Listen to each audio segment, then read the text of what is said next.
thing that has been a hallmark of current Israeli Prime Minister Benjamin Netanyahu has been his unshaking desire to remove Iran as a threat in the Middle East.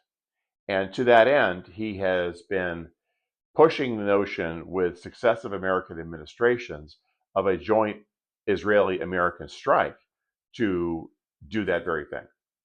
With each president he has made this case to, his message has basically involved two things. Number one, Iran was weeks away from developing and testing a nuclear weapon, which constitutes an existential threat to the region. And that two, a joint American-Israeli strike could take them out once and for all, and it would be a simple matter to do.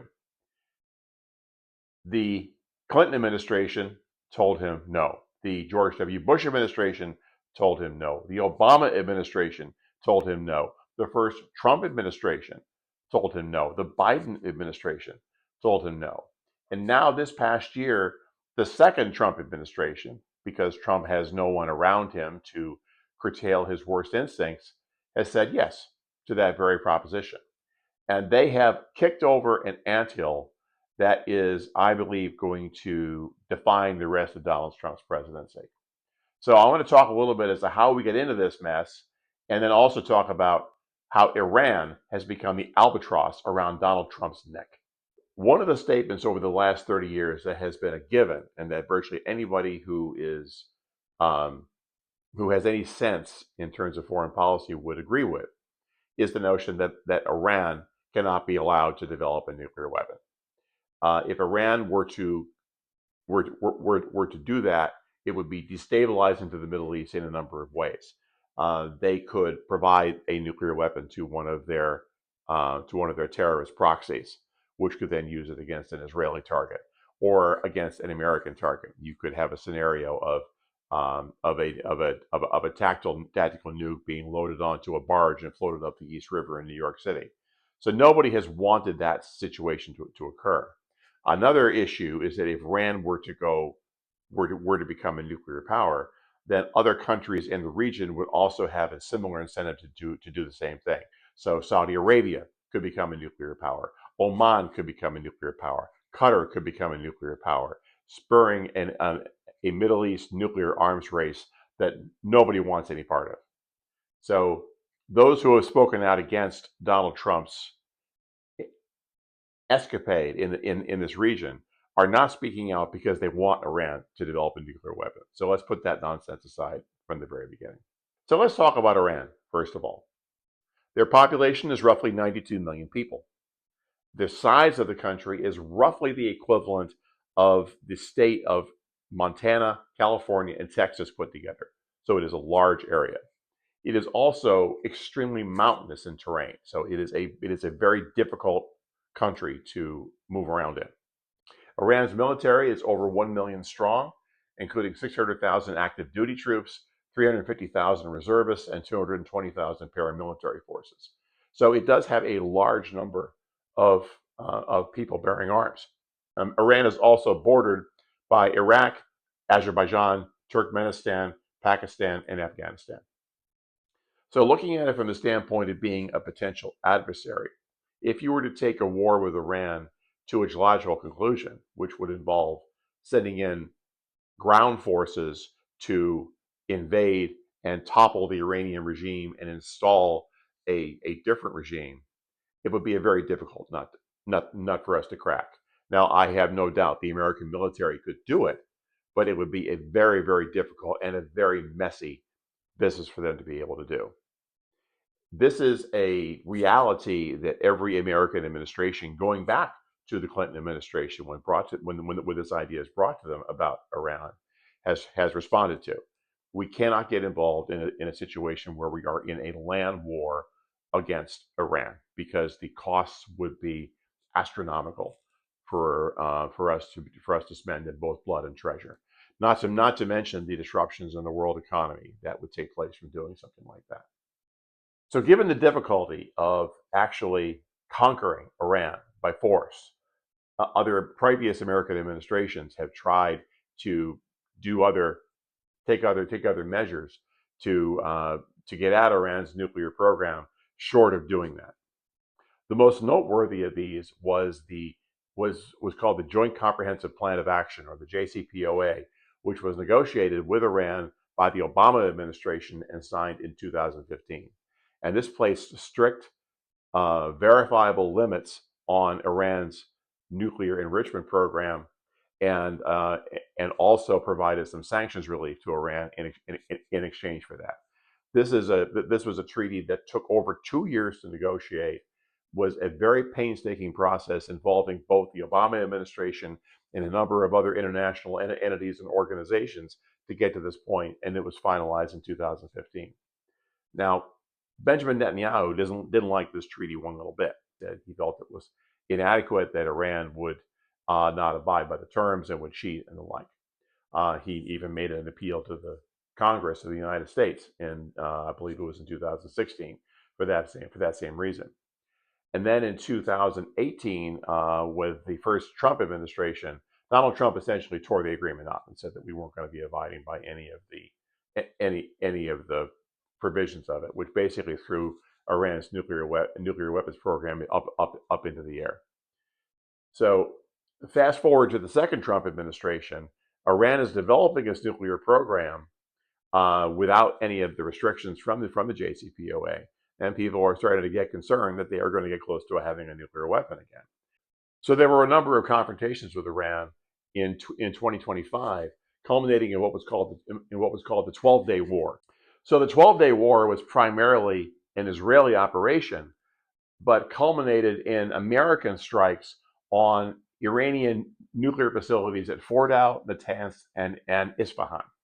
And as a result, the Trump administration claimed through Defense Secretary Pete Hegseth that we had, quote, obliterated Iran's nuclear program. Now, most experts did not believe that. Most experts believe that we had set them back maybe a few months. There were also apparently satellite images of the Iranians moving material out of those facilities prior to the strikes coming in, because they knew the strikes were coming. One of the backdrops of all of this is that the Iranian economy coming into 2026 was in about the worst shape it had been in decades. This was causing significant problems amongst the Iranian population, and the Iranians took to the streets to protest their government. And as a result, the Iranian Revolutionary Guard Council responded and killed tens of thousands of Iranian civilians who were protesting against the Iranian government, which then prompted President Trump to say, quote, help is on the way. And so there was some expectation being raised that our coming efforts were going to, in fact, take out the Iranian government and then replace it with a more favorable government, either to the West or to the Iranian people.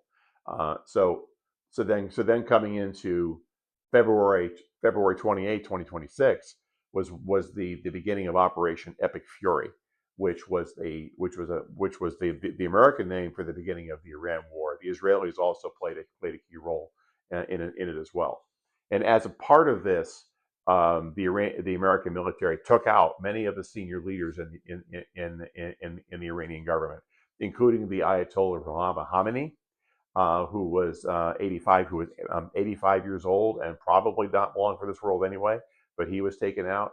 A number of other senior military leaders were taken out, along with several levels within that government.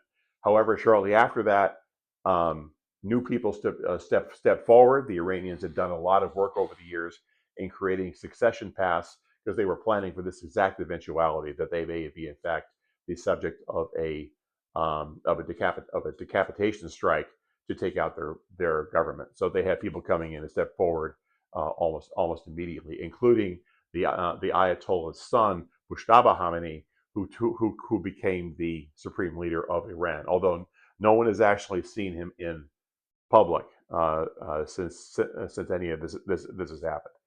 Now, I did want to mention that this points out a very significant flaw in the strategy here.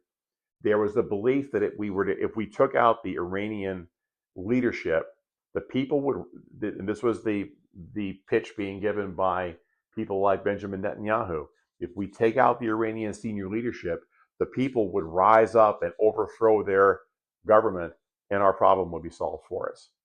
And this is something that people have often talked about using air power to do, and it has literally never worked. Going back to World War II, using air power for that purpose has absolutely never worked. You cannot get an oppressed people to rise up against their government by hitting them with bombs, because they're still more afraid of their own government than they are of our bombs. And we tried to do this with Nazi Germany; it wasn't successful. We tried doing it against in Kosovo; it wasn't successful. We tried doing it in Iraq; it wasn't successful. And so this is something that was just never going to work. So the Iranian government was toppled. A new hardline government took its place, and is actually in a stronger position now than it was before any of this took place. So we have the new Iranian government, which looks very much like the old Iranian government, possibly even more hardline, without even necessarily a clear idea as to who speaks for who, but they're all basically in charge. So we've had that happen. Then shortly after these strikes took place, the Iranians closed the Strait of Hormuz, and then the Americans then responded by blockading Iranian ports so as to basically choke off all of the oil going through the Strait of Hormuz. And this is the source of 80% of the world's oil. So now the Strait of Hormuz is closed. The Iranians are trying to insert their own sovereignty over that strait that they never had before, and they have now learned that anytime anybody threatens them, they can simply close the Strait of Hormuz without anybody really being able to do much about it. They've also talked about charging tolls to ships going through the Strait of Hormuz, and that has had a mixed reaction from the Trump administration. Sometimes they come out and they speak very strongly against it. There have been sometimes Trump has even said, "Well, maybe that's not the worst thing in the world." So that is definitely kind of out there. But we're asserting a situation where the Iranian government may be taking a sovereignty over the Strait of Hormuz, and so now we have an Iranian hardline government in charge. They have withstood the worst of what we've been able to throw at them.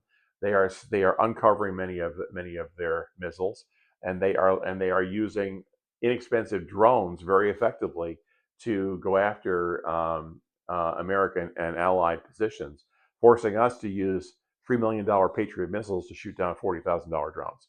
So this is causing a huge supply chain problem of American smart munitions coming out of this war, and it's actually, I believe, it is a lesson that is being observed by countries like North Korea and China, and to seeing how they could possibly go up against us later on.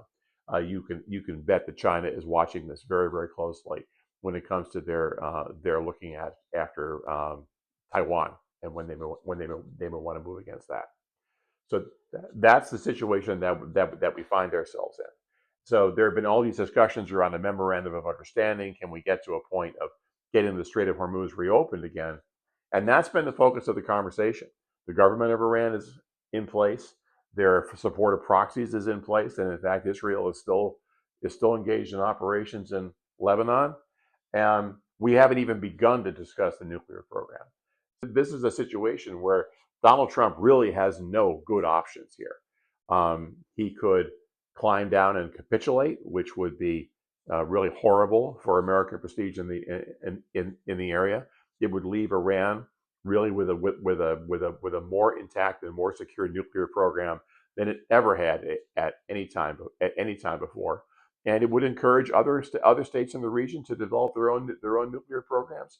And he has also very heavily damaged American credibility amongst both our allies and our potential adversaries around the world, because we people feel that our words mean nothing, and we can say things and just not mean it. The whole idea of the taco Trump always chickens out has now become a fixture in American foreign policy as well. So you couldn't possibly script out a situation like this that could be any worse for Donald Trump. But you add on to the fact that the war is very, very unpopular amongst the American people. American people are going by and looking at gas prices as they see the gas prices outside their car windows every day, and they're getting more and more annoyed by it. And this is undermining Trump politically, and he has really nowhere to go. You're starting to see the beginnings of Republican revolts against Donald Trump. Most recently, you had a resolution, a War Powers Act resolution passed the House of Representatives just yesterday, which would call upon the Trump administration to essentially justify what it's doing within Congress and get congressional approval. Now, whether they would ultimately do that or not, because they may try to ignore Congress, it still is showing that Donald Trump is losing almost everywhere on this. He has kicked over this anthill that and created a problem that is going to be probably with him for the rest of his entire presidency. And I'm afraid that is going to get worse. The oil price situation is going to get worse as time goes on. We have been dipping into petroleum reserves that we're starting to run out of. That's going to have a shock on the prices going forward. You're starting to see issues with airlines. I just saw a notice today that American Airlines is cutting back some of its routes because of rising jet fuel prices, and you're going to see issues with supply problems for fertilizer, which comes out of the Gulf. Supply problems for helium, which comes out of the Gulf, and these are all going to have follow-on effects everywhere. Yeah, and whereas 2025 was a showcase of Trump administration fecklessness and incompetence on the domestic scale. In 2026, he's taken it global and is absolutely botched any possibility, I think, of him having a successful second term. I don't see any way for him to get out of this. He can't fight his way out because there would be no support to do that. Going back to what we talked about a few minutes ago, he can't negotiate his way out of this because the Iranians feel they have the upper hand. So it is, I believe, an impossible box that he has put himself in, and it is up to all of us going forward this November to let our voices be heard as to how badly we think that he has messed up on this.